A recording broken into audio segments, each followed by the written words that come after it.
감사합니다. 몇 주 동안 계속해서 팔복에 대해서 살펴보는 가운데 있었습니다. 새해를 맞아서 우리는 새해 복 많이 받으세요라는 인사들을 많이 나누고, 그리고 이제 명절, 설날 명절을 앞두고 있는데 설날에도 우리는 참 많은 복에 대한 인사들을 나누게 될 것이지요. 그래서 새해 복 많이 받으세요라는 그 인사 가운데에 사실은 세상이 말하고 있는 복과 그리고 성경이 말하고 있는 복의 차이가 어떤 것일까, 그런 고민으로 함께 말씀을 나누고 있었는데, 한번 기억을 해보자면 심령이 가난한 자의 복이 있었고, 애통하는 자의 복이 있었고, 온유한 자, 의에 줄이고 목마른 자, 긍휼히 여기는 자, 마음에 청결한 자에 대한 이야기들을 나누었던 기억이 납니다. 그리고 오늘은 화평하게 하는 자와 의를 위하여 박해를 받는 자의 복에 대해서 함께 나누어 볼 텐데, 화평하게 하는 자라는 그 단어를 보면 화평은 우리가 잘 아는 샬롬이겠지요. 평화가 사라진 곳 가운데에 평화를 만들어가는 사람이 아닐까 하고 짐작을 해봅니다. 그는 어떠한 사람이어야 하는가 하면 그는 마음이 청결한 사람이어야 하겠지요. 사람과 사람 사이에, 그리고 집단과 집단 사이에, 나라와 나라 사이에 평화를 깨뜨려 가는 것이 무엇이겠습니까? 많은 요소들이 있겠습니다마는 아마도 거짓이 아닐까 하고 또한 생각을 해봅니다. 거짓이라는 것은 사실은 거의 모든 싸움 가운데 등장을 하는 것이지요. 이 거짓이 진실인 것처럼 흉내를 내면서 각자 사람들의 마음속에 자리를 잡을 때에 사람과 사람의 사이는 더욱더 멀어지는 것이 아닐까 하고 생각을 해봅니다. 서로가 가지고 있는 이념이나 사상이나 신념이나 철학이나 그런 여러 가지 분야에서는 더욱더 그런 것 같습니다. 나와 이념이 갈라진 사람들은 다시 이야기를 이어가기가 너무나 어려워지는 거예요. 더 이상 말이 통하지 않는 지경까지 가버리는 경우들도 우리는 얼마나 자주 찾아볼 수가 있겠습니까? 하나님께서는 우리 각자 모두의 생각을 다 다르게 창조하셨습니다마는 사람은 이 땅에 발을 딛고 살아가면서 서로의 생각과 서로의 주장이 다르다는 이유로 정말 수없는 많은 갈등들을 만들어가는 것 같습니다. 그렇게 흩어져 버린 화평을 다시 정리할 수 있는 것이 무엇인가 하면 바로 진실이 아닐까요? 우리는 서로의 주장에 완벽하게 동의는 하지 않더라도 저 상대방의 이야기가 진실이라는 것을 인정하고 발견할 수 있다면 그때서야 서로의 뜻이 통할 수 있는 길이 열리기 시작합니다.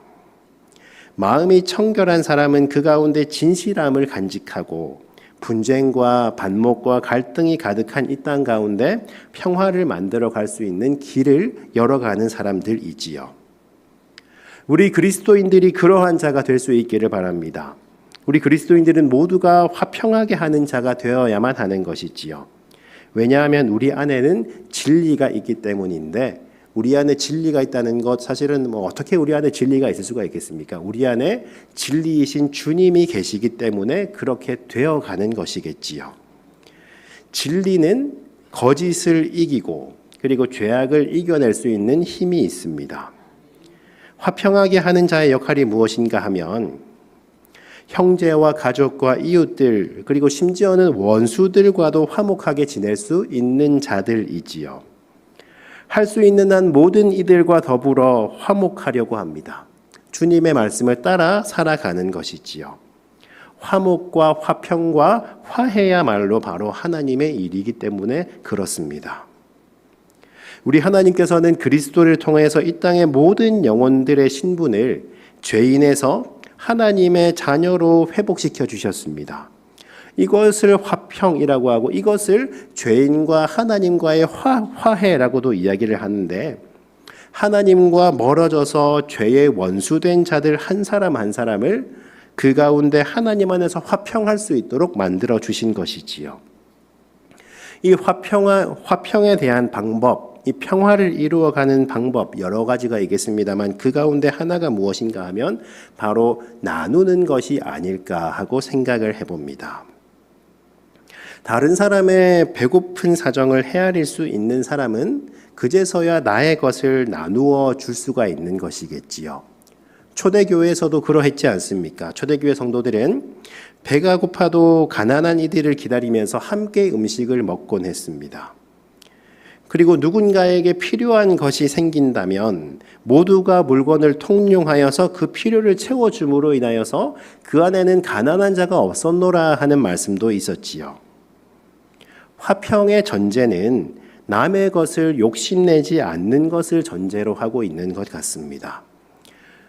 내 것과 너의 것의 경계가 허물어지고 소유의 경계가 허물어지고 나의 것을 어차피 나누어 줄 테니까 저것을 눈독을 들일 필요가 없어지는 거예요. 우리나라는 사실은 제법 오랫동안 이 평화가 깨어진 채로 있는 상태입니다. 우리는 참 어려운 기간도 있었지요. 식민지 시간 가운데에서 애타는 마음으로 독립운동을 벌여오다가 독립을 맞이하게 됩니다. 이제 해방이 되고 독립이 되고 그 많은 과정을 거쳐서 아픔을 딛고 새 역사를 시작해야 했는데 그런데 사실은 그러질 못했었지요. 서로 이념이 갈라지고 생각과 마음이 갈라져 버립니다. 그리고 이렇게 이념을 따라서 갈라진 그 사이가 좁혀지지 않는 그런 큰 갈등이 일어나 버렸지요. 계속해서 서로의 생각만을 따라가 버렸습니다. 불과 얼마 전까지만 해도 힘을 합쳐서 해방을 위해서 싸우던 동료이고 형제였는데 이제 이념과 사상 같은 것들이 들어와서 그것들을 잘못 이해하다 보니 점점 사이가 멀어지고 사람과 사람 사이를 갈라놓아 버렸습니다.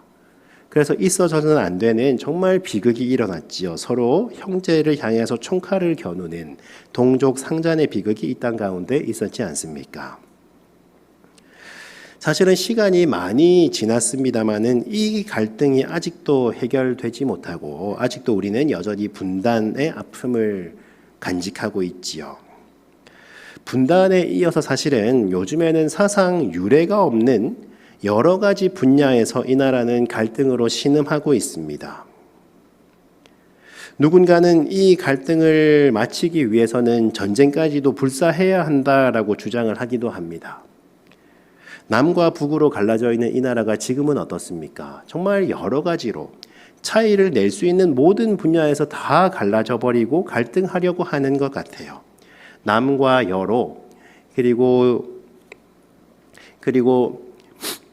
나이 든 세대와 젊은 세대로 그리고 노와 사로 정말 우리가 구분할 수 있는 많은 영역 가운데서 점점 그 사이가 벌어지려고 하고 있는 너무나 아픈 시대를 우리는 살아가고 있지요.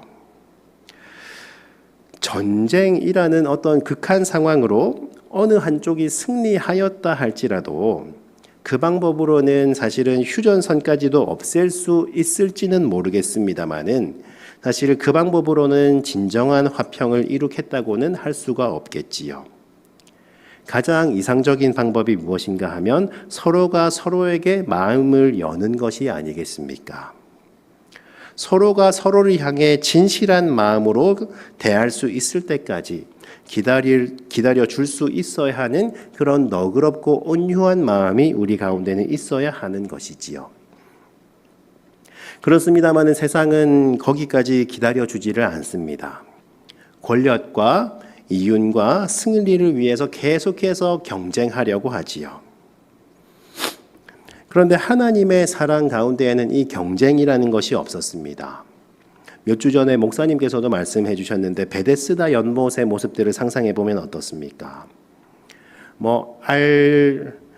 알 수 없는 소문 같은 것이 그곳 가운데 있었지요. 물속에 가장 먼저 들어간 사람, 그 한 사람만 구원을 받는다라는 그런 믿거나 말거나 한 이야기들이 전해지고 있었는데 그런데 하나님의 방법은 그 한 사람만 구원을 받는 것이 아니었지요.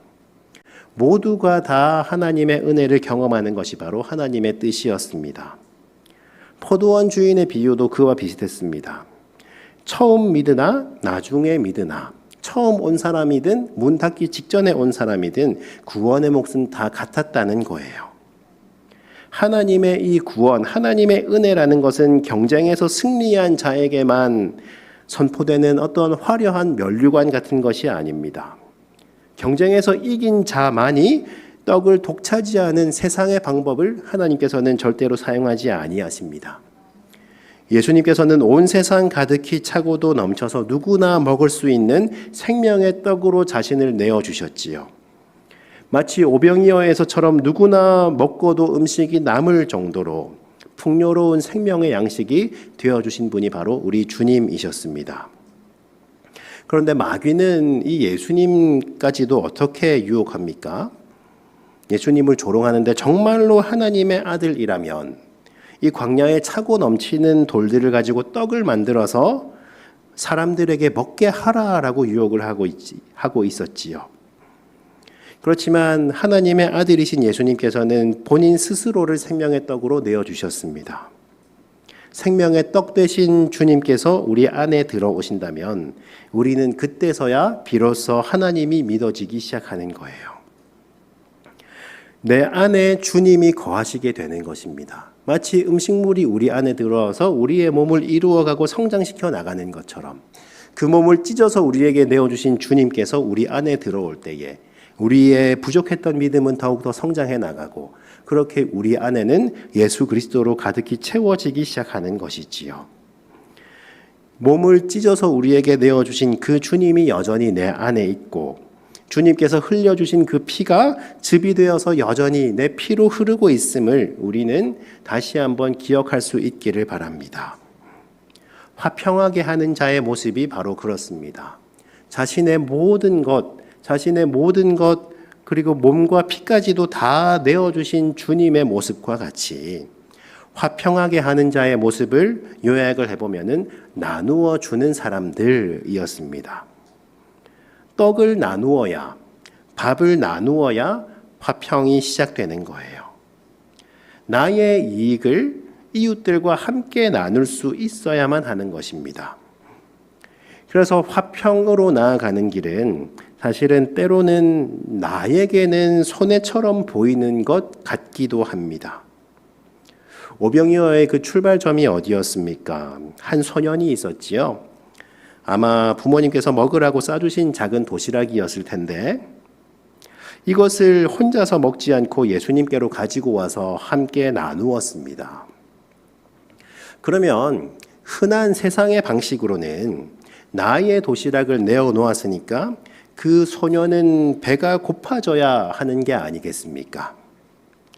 이것이 바로 세상의 상식이고 세상의 방법인데 그러나 하나님의 방법은 소년이 배고파지는 것이 아니라 모두가 배불러지는 것으로 하나님께서는 응답을 해주셨습니다. 이것이 바로 화평하게 하는 자의 방법이지요. 화평하게 하는 자는 하나님의 아들이라 일컬음을 받으리라 하는 그 복이 약속되어 있었습니다. 나의 것을 아낌없이 나눌 수 있는 삶, 우리가 그러한 삶을 실제로 살아갈 수만 있다면 우리는 세상 가운데에서 하나님의 아들이구나, 저 사람이 정말로 하나님의 자녀구나, 우리는 세상 가운데에서 작은 예수의 모습으로 살아갈 수 있는 거예요. 예수 그리스도를 전혀 알지 못하는 많은 사람들 가운데서도 우리를 통하여서 많은 사람들이 예수님의 모습을 짐작할 수가 있게 되는 것입니다. 생명의 양식을 나누고 그리고 또 생명의 양식 그 자체이신 예수님의 모습을 우리가 닮아가는 거예요. 화평하게 하는 자의 모습이 바로 그렇습니다. 예수님을 조금씩 닮아가는 삶이 그들의 인생 가운데 드러나기 시작하는 것이지요. 의를 위하여 박해를 받는 자의 이야기를 한번 나누어 보기를 원합니다.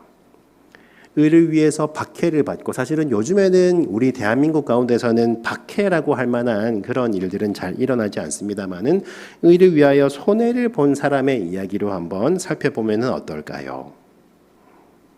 우리는 그 이전에 의에 줄이고 목이 마른 자의 이야기를 통해서 우리는 이 의라고 하는 것이 하나님의 뜻을 세워가는 것이라고 배웠습니다.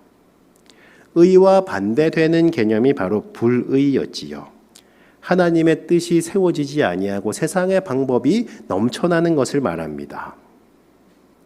그런데 사실은 하나님을 믿지 않고 하나님을 알지 못하는 사람들도 불의보다는 의가 더 옳다는 것을 알고 있습니다. 의롭게 살아가야 그것이 맞는 방법이라는 것을 사실은 누구나 다 알고 있습니다. 그러나 사람들은 의롭게 살아가는 것을 미루고 있지요. 왜냐하면 가장 슬픈 이유이기 때문이 아니겠습니까? 먹고 살려고 그렇게 하는 거예요. 내가 불의한 모습으로 살아가는 게 나에게 이득이 되기 때문에 그렇습니다. 얼마나 사실은 어렵고 슬픈 이야기입니까? 불의에 순종해 나가는 것이 비참하고 비루한 것이라는 것을 사실은 누구나 다 알고 있습니다. 누구나 알고 있지만 사실은 어쩔 수 없는 것이다 라고 스스로를 합리화하면서 살아가는 것이지요. 그리스도인들은 어떤 자들인가 하면 우리도 먹고 살아야 하는 문제들을 다 가지고 있지 않습니까? 그런데 내가 먹고 사는 것보다 하나님의 뜻이 세워지는 의가 더 우선적이라는 것을 우리는 고백하며 살아가는 사람들입니다. 그래서 손해를 감수하더라도 불편이 있다 할지라도 하나님의 뜻인 의를 바로 세워나가려고 합니다. 화평하게 하는 자로 살아가는 방법이 바로 그런 거예요. 그런데 이러한 그리스도인들의 많은 노력들을 세상이 인정을 해 주나요? 그렇지 않을 때가 많이 있지요. 그리스도인들은 정말로 이익을, 내 앞에 있는 그런 달콤한 유혹들을 포기하면서 의를 세우기 위해 살아가는 사람들입니다. 세상은 의가 옳다는 것을 알면서도 나의 이익 때문에 그것을 무시하면서 살아왔는데, 그런데 그리스도인들은 그 끝까지 의를 세우고자 하기 때문에 그렇다면 나의 이익을 포기해야 하는 세상으로부터 미움을 받을 수밖에 없습니다. 하나님을 알지 못하는 이 세상은 그래서 의를 좋아하지 않습니다. 의와 이익과 손해에 대해서 서로의 입장이 다를 수밖에 없는 거예요. 세상 사람들은 그래서 그리스도인들을 싫어하고 미워해왔고, 그렇게 교회의 오랜 역사 가운데는 핍박받고 환난당하고 그렇게 미움당하는 역사들로 가득히 채워지곤 했었습니다. 지금까지 살펴봤던 8가지 팔복의 말씀들이 그러했었지요. 주님께서는 심령이 가난한 자는 복이 있노라 말씀하셨는데, 세상뿐만 아니라 우리 모두는 사실은 가난이라면 참 치가 떨리지 않습니까? 애통하는 자는 복이 있노라 말씀하셨는데, 세상은 애통하기보단, 눈물 흘리기보단 그냥 즐겁고 걱정 없이 살아가기를 원합니다. 온유한 자는 복이 있다고 주님께서 말씀하셨는데, 세상은 온유하기보다는 강한 사람이 되기를 더 원하고 있지요. 화평하게 하는 일보다는 나의 이익이 더 있기를 추구하면서 살아가는 것이 바로 세상이고, 세상의 마음은 청결하여서 정직한 사람으로 살아가기보다는 거짓이나 반칙이 있다 할지라도 어떻게든 목적과 그 결과를 이루어내려고 발버둥 치곤 합니다. 의를 위하여 박해를 받는 자는 복이 있노라 말씀하셨는데, 우리는 박해에 대해서 얼마나 준비가 되어 있겠습니까? 박해받기보다는 안전하고 편안하기를 바라는 것이 우리들의 마음이지요. 그리스도인들의 길과 세상의 길은 완전히 다른 것이고, 주님께서 말씀하셨던 복과 세상이 말하는 복은 사실은 전혀 다른 것이었습니다.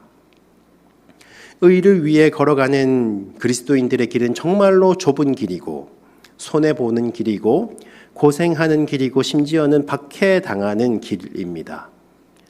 아무도 가고 싶지 않은, 아무도 바라지 않는 길입니다. 그러나 예수님께서는 말씀하시기를 그 길의 끝에 복이 있노라 계속해서 반복하여 말씀을 하고 계시지요.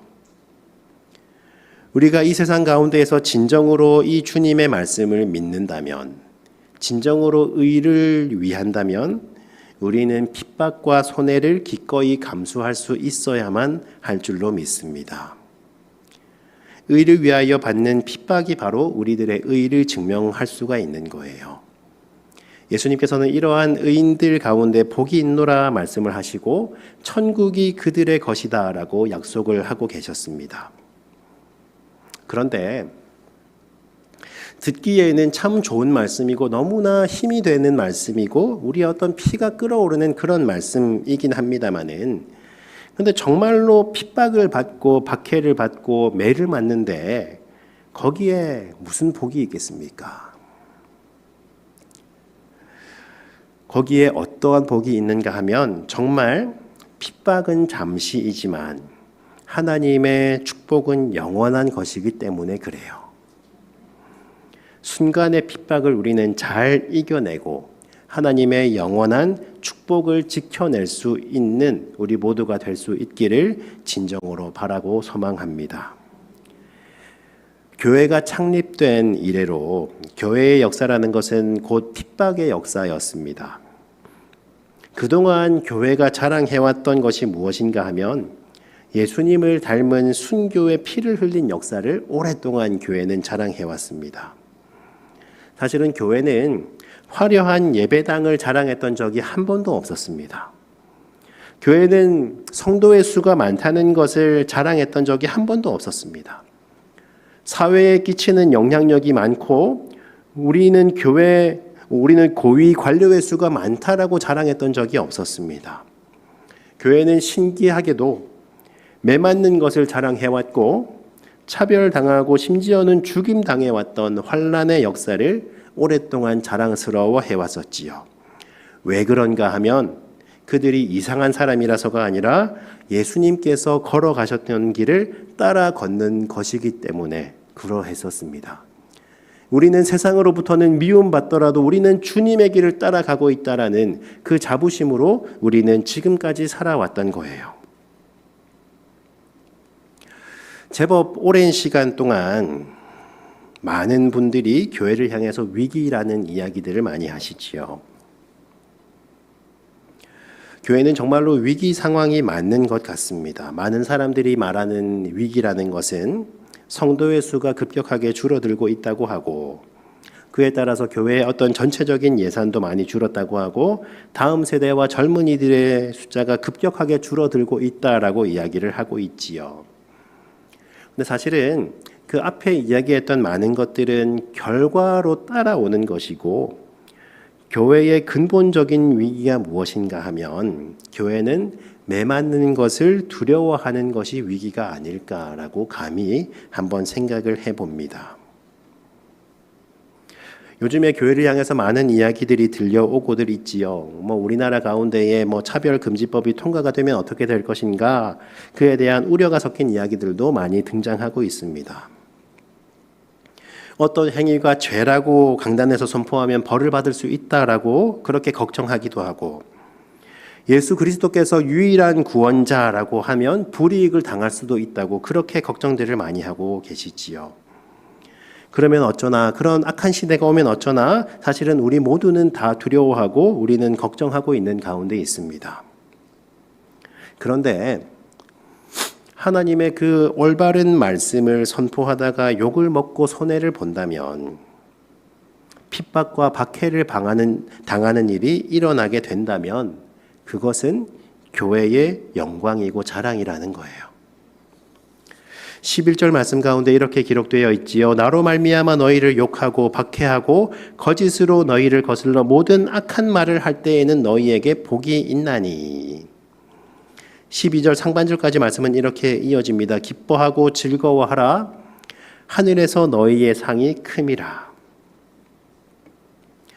매맞는 보상으로 맷값으로 상을 주신다는 그런 개념이 전혀 아닙니다. 매맞고 어려운 발걸음들이 있다고 하더라도 그것이 잘못된 길을 걸어가기 때문에 우리에게 벌을 주시는 것이 아니라 우리에게 매맞는 일이 일어나고 우리는 박해를 당하는 그런 일이 일어난다 할지라도 그 걸어가는 길이 맞다라는 것을 주님께서 말씀을 해주고 계시는 거예요. 길을 잘못 들었기 때문에 계속해서 경고하고 벌 받는다는 것이 아니라 그 길이 정말로 맞다. 예전 선지자들이 계속해서 걸어갔었고, 그리고 우리의 참된 선지자이신 예수께서 걸어가셨던 그 길이 맞고, 이 길의 끝에는 패망이나 죽음이 있는 것이 아니라 분명히 하늘의 상급과 위로가 있노라, 우리 주님께서는 말씀을 하고 계신 거예요. 하나님의 말씀을 잘못 선포해서 성도가 낭망하고 예수님께서 먹이라 하신 양을 잘 먹이지 못해서 하나님께 혼이 나는 것은 사실은 없어야 하는 일입니다마는, 하나님의 말씀을 선포하다가 세상으로부터 손해를 당하고 박해를 당한다면 기쁜 일이라는 거예요. 사실은 하나님의 말씀을 빙자하여서 나의 의견을 선포하는 모습들이 오늘날 여러 교회 가운데 일어나고 있다라는 소식들이 많이 들려옵니다.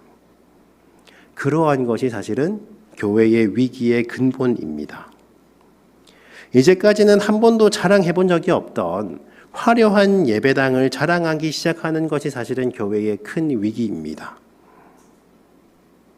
성도의 수가 많다고, 대한민국 가운데의 기독교인이 몇 명이나 된다고, 그것을 가지고 세상 가운데 영향력을 행사하려고 하고, 우리 교회에는 여러 고위 관직자가 있다고, 우리는 여러 좋은 직업을 가지고 있는 사람들이 많이 있다고, 지금까지 자랑해 본 적이 없는 것들을 자랑하는 것이 사실은 오늘날 대한민국 교회의 가장 큰 위기가 아닐까 하고 생각을 해봅니다.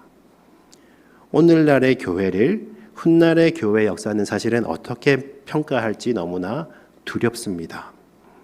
예수님께서는 어떤 모습으로 바라보고 계실지, 그리고 우리 주님께서는 이 강단에 서서 이렇게 감히 하나님의 말씀을 전하고 있는 이렇게 불의한 설교자를 어떻게 바라보고 계실지, 저는 이 자리 가운데 너무나 두렵고 떨리기만 합니다. 우리는 박해의 시대가 오지 않도록 최선을 다해야 하겠습니다마는, 그러나 저는 그렇게 당하는 핍박이 하늘에서 상으로 바뀔 것이라는 것을 믿습니다. 스데반 집사님이 그러하셨지요. 돌에 맞아 죽어가면서도 얼굴이 해와 같이 밝았노라고 성경은 기록하고 있습니다. 왜 그런가 하면, 나는 돌에 맞아 죽어가고 있지만 예수님을 향한 의를 위한 핍박을 영광으로 여겼기 때문에 그러했던 것이겠지요. 교회가 박해받지 않고 지금처럼 편안하고 안전한 환경 가운데에서 예배를 드릴 수 있었던 역사가 사실은 그렇게 길지 않잖아요. 세상은 계속해서 교회를 핍박하고 복음과 의가 세워지지 못하도록 계속해서 방해하는 가운데 있습니다.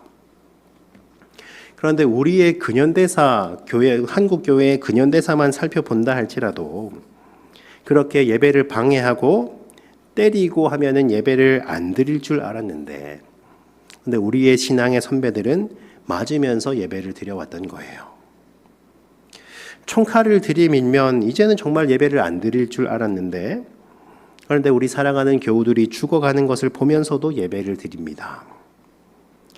그래서 아예 예배를 드리지 못하도록 예배당을 불지르고 폐쇄시켜 버리니까, 그러니까 3, 3, 5 각 가정 가운데 모여서 조금씩 모여서 그곳 가운데서 예배를 드리기 시작했었지요.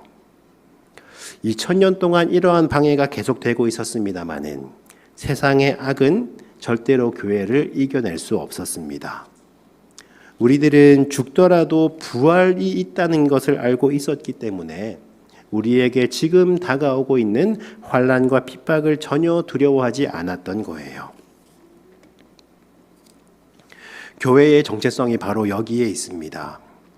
가난한 복, 애통하는 복, 온유한 그런 호구처럼 살아갈 수 있는 복, 줄이고 목이 마른 복, 불쌍한 복, 눈물 흘리는 복, 내 것을 나누어 주고 끊임없이 손해를 보는 복, 그리고 하나님의 말씀에 의해서 박해를 받는 복, 그 복 가운데 교회의 본질이 담겨 있습니다. 너무나 어려운 말씀입니다마는, 그러나 교회는 이러한 복을 통하여서 천국을 얻고 하나님의 위로를 받으며 하나님의 나라를 통째로 상속을 받고 우리는 굶주리지만 생명의 양식으로 인하여서 배불러질 것이며 우리는 불쌍한 자들이지만 우리는 하나님의 긍휼히 여기심을 받고 하나님을 볼 수 있는 자들이지요. 예수 그리스도의 약속에 의해서 우리에게 선포되어 있는 그 복이 얼마나 큰 것인가 우리는 말씀 가운데 찾아낼 수 있기를 간절히 바라고 소망합니다. 우리들은 정말로 살아계신 하나님의 아들이라고 세상으로부터 평가받는 은혜가 우리에게 있기를 바랍니다. 정말로 저 사람들은 다르구나. 정말로 개봉중앙교회 다니는 성도들은 뭔가 다르구나. 세상으로부터 이러한 평가를 받고 그렇게 끝내 이 땅 가운데에서 천국을 발견하고 경험해내는 것이 바로 교회의 정체성이지요. 우리는 천국에 대해서 오랫동안 그냥 우리가 이 육신의 생명이 다해서 가는 곳으로만 여겨왔었습니다. 정답이지요. 우리가 이 한 몸 목숨이 다해서 우리가 가게 될 우리 아버지 계신 저 우리의 본향 천국, 그것이 바로 하나님의 나라인데, 그런데 그렇게만 우리는 하나님의 나라 천국을 이해하면 천국을 사실은 절반만 이해를 한 것입니다. 천국은 우리가 죽어서 가는 곳임과 동시에 주님께서 기도로 가르쳐 주시기를 천국은 우리가 이 땅 가운데서 경험할 수 있는 하나님의 나라를 이야기합니다. 예수님께서도 가르쳐 주셨지요. 어떻게 기도하라 하셨느냐 하면 하나님의 뜻이 저 하늘에서와 같이 땅에서도 이루어지기를 위해서 기도하고 그곳 가운데 천국을 경험할 수 있도록 이 땅 가운데 살아가면서 천국을 경험할 수 있도록 그렇게 기도하라 하고 우리에게 가르쳐 주셨지 않습니까? 우리는 정말 이 땅 가운데 두 발을 딛고 살아가는 가운데에서도 하나님의 말씀이 이루어지는 천국을 경험할 수 있는 우리 모두가 될 수 있기를 바랍니다. 이곳 개봉중앙교회 예배당이 그냥 단순한 교회 건물 예배당으로 그치는 것이 아니라 이곳이 정말로 천국으로 화할 수 있는 은혜가 우리 모두에게 있기를 바랍니다. 복에 대해서 나누고 있었습니다. 팔복, 제목은 복이었습니다마는 사실은 하나하나 두려운 내용들이었지요. 하나하나 정말 구질구질하고 사실은 짜증나는 내용들이 많았습니다. 그러나 주님께서 말씀하시기를 담대하라 내가 세상을 이기었노라 말씀을 해주셨지요. 그 약속 우리가 기억하시면서 세상에는 없는 그 복, 그 주님께서 말씀하셨던 그 복의 맛은 어떤 것일까 우리가 함께 맛볼 수 있기를 원합니다. 부활하신 주님을 붙드시면서 두려움 없이 담대한 모습으로 우리가 하나님 나라를 향해 함께 나아가 보십시다. 하나님 나라에 들어가서 영생을 누려가시는 우리 모두가 될 수 있기를 바라고 하나님 나라로 가는 그 길 가운데 우리 사랑하는 가족들과 우리 사랑하는 이웃들 그리고 우리의 원수들도 함께 나아갈 수 있는 그런 귀한 은혜가 나를 통해서 우리를 통해서 이곳 가운데 넘쳐 흐를 수 있기를 또한 바라고 소망합니다. 기도하겠습니다.